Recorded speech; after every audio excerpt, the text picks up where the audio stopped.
Bonjour et bienvenue dans un nouvel épisode de Comics Code, un épisode dans lequel on va parler de 20th Century 8 Ball, le dernier titre en date paru chez Delcourt dans la bibliothèque de Daniel Clowes. Daniel Clowes, j'en ai déjà parlé dans une vidéo il y a quelques mois, c'est un auteur de comics indé à qui on doit des œuvres comme Ghost World, qui a été adapté au cinéma en 2001 avec Scarlett Johansson dans le rôle principal, ou Comme un gant de velours pris dans la fonte. Deux titres qui ont déjà été réédités, oh là là, qui ont déjà été réédités, oui, chez Delcourt, dans cette bibliothèque de Daniel Clowes, qui lui est donc entièrement consacrée. Et ces deux récits, à l'origine, dans les années 90, ils sont parus en feuilleton dans une revue anthologique qui s'appelait 8 Ball, qui était publiée aux États-Unis chez Fantagraphics et qui était entièrement réalisée par Daniel Clowes, vraiment de la première à la dernière page, y compris les publicités. Ça apparaissait plus ou moins régulièrement, et dans chaque numéro, tu avais un épisode du récit principal, Comme un gant de velours pris dans la fonte dans les 10 premiers numéros, et ensuite Ghost World à partir du numéro 11. Et à côté de ça, tu avais plusieurs très courts récits qui faisaient entre 1 et 5 pages maximum, et qui étaient dans un style très différent. Et c'est une bonne partie de ces récits qu'on retrouve dans cet album, qui fait 106 pages, grand format. C'est du 30 par 21 cm et qui est vendu 19,99 €. Pour présenter très sommairement l'œuvre de Daniel Clowes, Comme un gant de velours pris dans la fonte, c'est vraiment un récit très très étrange, avec une ambiance assez sinistre. C'est très influencé par le David Lynch des débuts. On n'est pas loin dans l'esprit d'Eraserhead. C'est vraiment très très particulier. Perso, j'aime beaucoup, mais voilà, clairement, ça peut pas plaire à tout le monde. Et à côté de ça, Ghost World, c'est déjà un peu plus grand public. C'est deux jeunes nanas qui passent leur temps à pas faire grand-chose de leur vie et à bitcher sur tout et sur tout le monde. Là encore, on baigne toujours dans une atmosphère un peu bizarre, mais quand même beaucoup moins que dans le titre précédent. Et dans les récits qu'on trouve dans 20th Century 8 Ball, on retrouve certains traits des deux autres récits, mais le ton est quand même globalement beaucoup plus léger, et même on se marre souvent. Enfin, moi en tout cas, je me suis quand même souvent marré. Comme je le disais, donc, la plupart des récits sont parus initialement dans 8 Ball, à part quelques strips vers la toute fin, qui sont parus ailleurs. Et puis, on a aussi la toute première histoire, qui fait 3 pages, qui est inédite, et qui, en fait, sert à présenter les mentions légales et le sommaire du bouquin. Alors du coup, là, évidemment, ça a été adapté pour cette édition française. On ne fait pas référence à Fantagraphics, mais aux éditions Delcourt, Paris-France. J'aime beaucoup l'idée, et en plus, je trouve que c'est très joliment réalisé.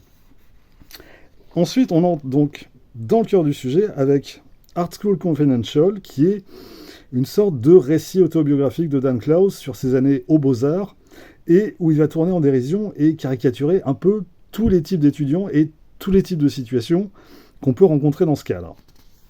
Et c'est assez représentatif de ce qui va suivre. C'est-à-dire qu'on a souvent Dan Clowes lui-même, ou un de ses avatars, qui se met en scène et qui sert de narrateur au récit.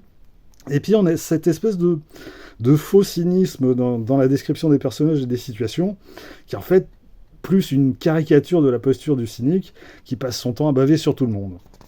Et là-dessus, finalement, on retrouve pas mal l'esprit de Ghost World, encore plus exagéré.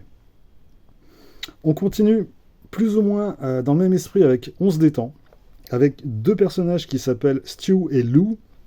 Là aussi, c'est un truc qui va revenir assez souvent. Quand il se met pas en scène, Daniel Clowes met en scène un duo, souvent bizarroïde. Là, c'est quasiment le duo le plus normal auquel on aura droit. Et donc ici, on a Stu qui cherche l'amour, et tu as Lou qui dézingue systématiquement toutes les filles qu'il voit, et qui raconte comment tout ça va finir. C'est-à-dire très mal.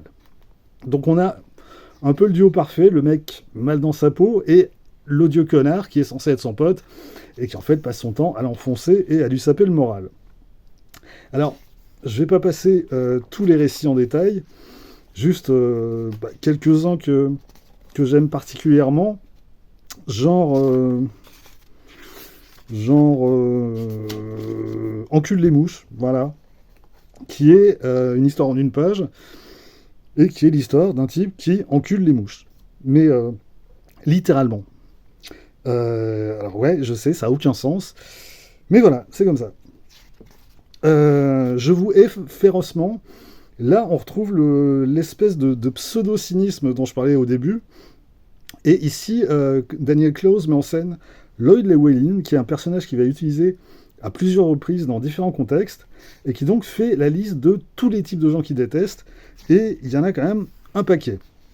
Plus tard, vers la fin de l'album, il va faire une suite à ce récit qui s'appelle « Je vous aime tendrement », où là, il fait la liste des gens qu'il aime, sauf que, avant la fin de la deuxième page, en fait, Lloyd Llewellyn va se remettre à faire la liste des gens qu'il aime pas, et à partir de là, ça va dégénérer. Graphiquement, Daniel Clowes essaie vraiment des styles très différents d'un récit à l'autre.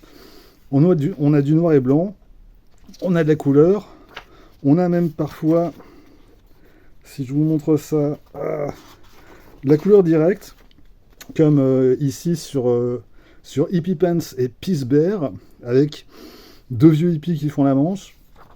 Dans ses récits, il adopte souvent une esthétique très années 50, les vêtements des personnages, les coupes de cheveux, visuellement, c'est vraiment un univers très particulier et qui me semble assez unique et que j'ai toujours bien aimé. Tiens, un récit que j'aime beaucoup, c'est Le Joyeux Pêcheur. Je crois que c'est quasiment la première histoire de Daniel Clowes que j'ai lue.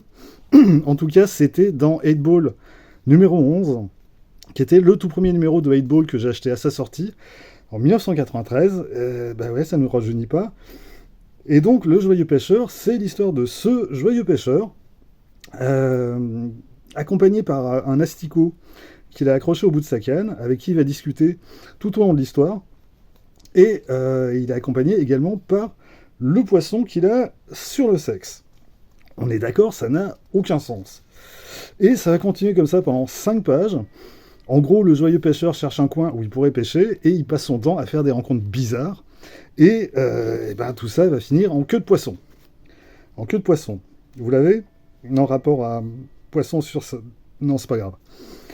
Bref, voilà, on a une petite centaine de pages comme ça. C'est absurde, c'est un peu bizarre, c'est faussement cynique. Et perso, j'aime vraiment beaucoup ça. Et vraiment, ça ressemble quand même pas à grand-chose d'autre. Donc, si vous avez envie d'essayer quelque chose de vraiment différent, 20th Century 8 Ball, alors, mon conseil, feuilletez-le, lisez vite fait 2-3 histoires courtes pour voir si ça le fait pour vous ou pas. Si oui, je pense que vous devriez vous régaler. Et puis sinon, c'est pas grave, c'est juste pas fait pour vous, et vous trouverez votre bonheur ailleurs.